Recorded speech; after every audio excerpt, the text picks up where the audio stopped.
Corn, that great American grain. Fields of corn.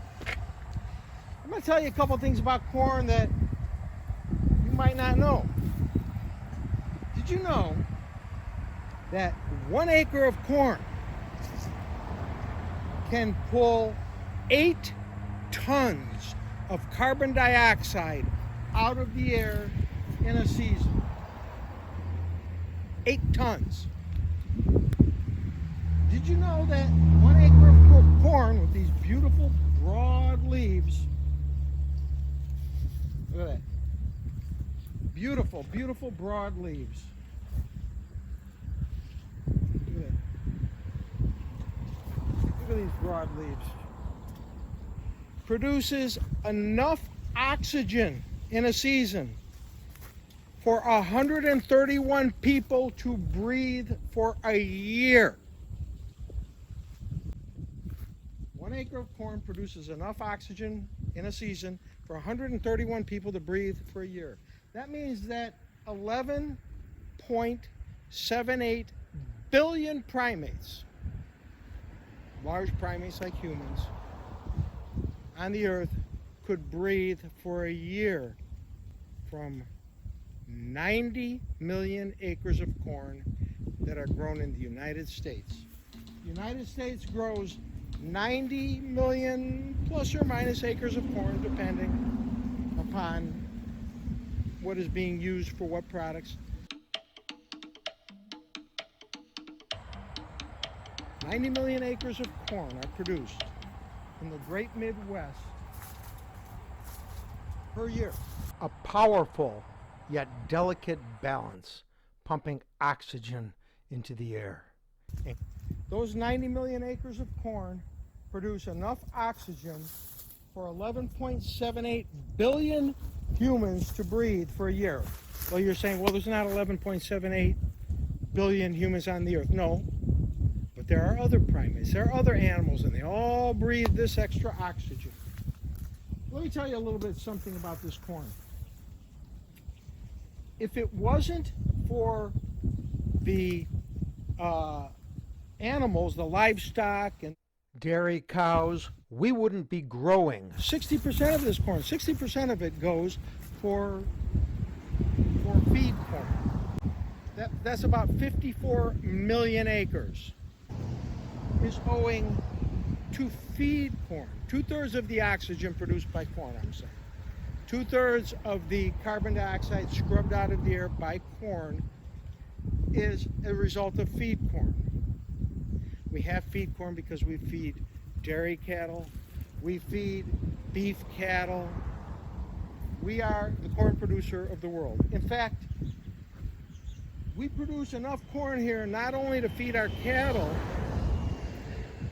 not only to create ethanol, not only to create other products, and not only to provide for distillation of alcohols and many other products, but we produce enough corn in addition to that to make up for the world's shortfall in grain. So we don't have to take our grain and say, well, we need to grow more, or we need to stop giving it whatever to make up for the world's shortfall. We produce enough grain in the heartland to make up for the world's shortfall. If the world isn't getting it, there's political reasons, such as in Venezuela, when we sent in truckloads of food during their crisis, which they're still having, and the trucks were just dumped over and set on fire by the socialist governments that didn't want their people to get it. Had nothing to do with there not being enough corn. Plenty of food here, plenty of grain grown in the United States. What a lot of people don't realize is that it takes 15 pounds of grain to make 1 pound of beef. Wow. Well, what does that mean?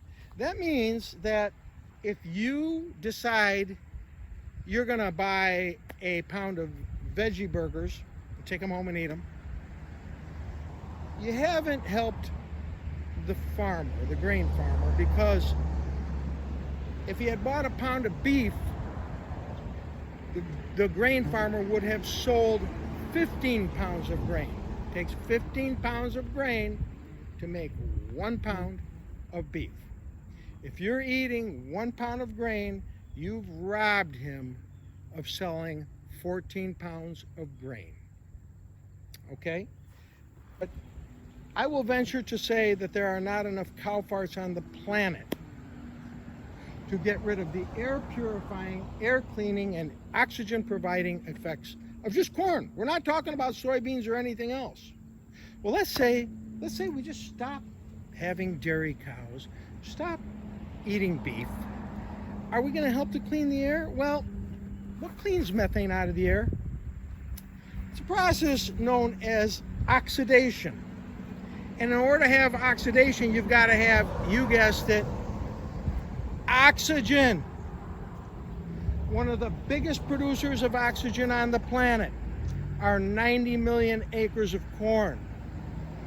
In order to clean methane, you got to have oxygen. If you don't have cows, if you stop eating beef, eventually the need for 54 million of these acres of corn will vanish. It will hurt companies like Caterpillar of Peoria, Illinois, John Deere. It'll hurt the Chicago Mercantile Exchange, where corn is sold, where hog bellies are sold, where cattle are sold. It will hurt the entire Midwest. It'll hurt the truckers that truck and ship the corn and the beef.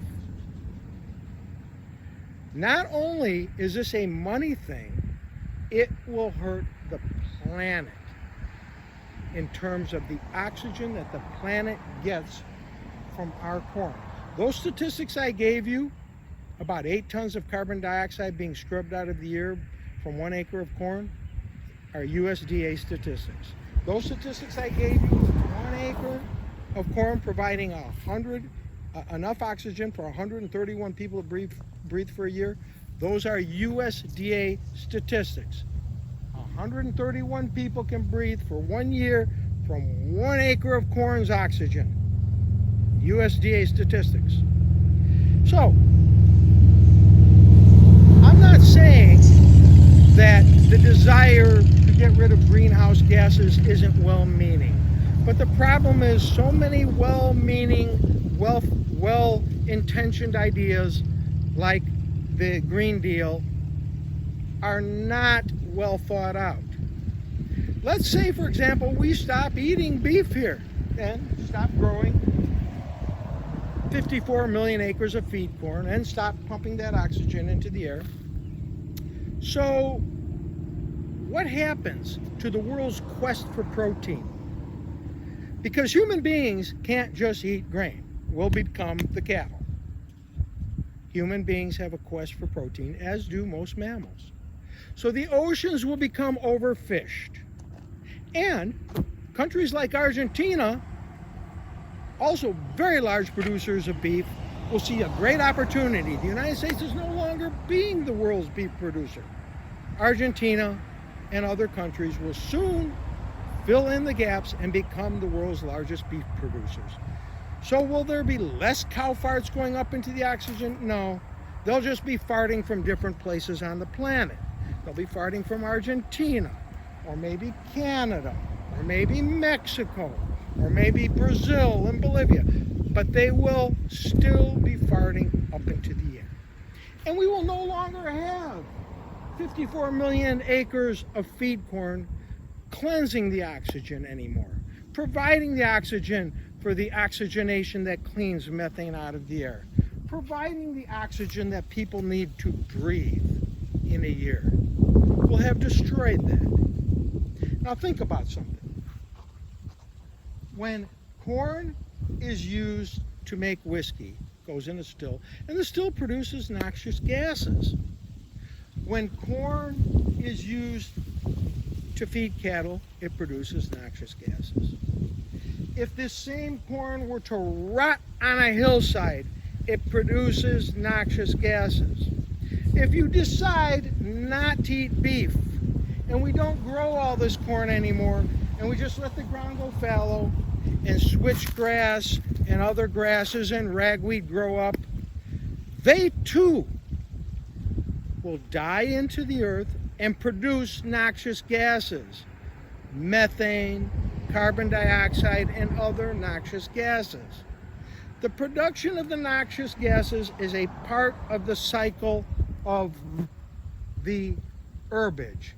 It is a part of the cycle of the verdure, of the greenery. It is not something that is owing strictly to a still or a cow. Again, if you were to take a marble and put it in a copper still, it's not going to produce any gas or alcohol.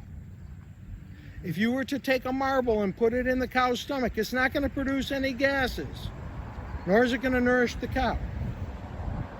If you put the corn and you use the corn to make mash, and that is what powers the still, yes, there will be noxious gases. If you use the corn to feed the cow, yes, there will be noxious gases. If the corn sits on a hillside and rots, there will be noxious gases. And if the corn isn't grown and grasses grow instead and they rot, they will produce noxious gases. So you say to yourself, well, we could take all this extra corn and we could just feed the planet. Well, here's the problem with that. First of all, we already produce enough extra corn to make up for the world's shortfall. So that's not necessary. Secondly, if you were to take 54 million acres of corn grown here and not give it to cattle and suddenly decide you're going to feed the world with it, you will cause such a huge glut on the world's grain market that you will destroy the economies of many nations. While ideas like the Green Deal are well-intentioned, as are many environmentalistic ideas, they oftentimes are not well thought out at all, particularly with their environmental consequences. I'll give you another example. Back a number of years ago, there were environmentalists who wanted to get all the oil wells off the ground. They leak, they cause environmental problems, put them out to the sea. So Bill Clinton signed something known as the No Royalties Act, which means that oil companies didn't have to pay the United States government royalties for putting their derricks and their spars out in the Gulf. It was meant to appease environmentalists who wanted the oil drilling off the land. So it went out to the sea. Not that anybody asked the sea life, the intelligent sea life, if they cared about this. But that was to Bill Clinton signed the No Royalties Act to please the environmentalists. Well, we all know what the result was. If anybody follows several of the oil spills, including the horrendous one,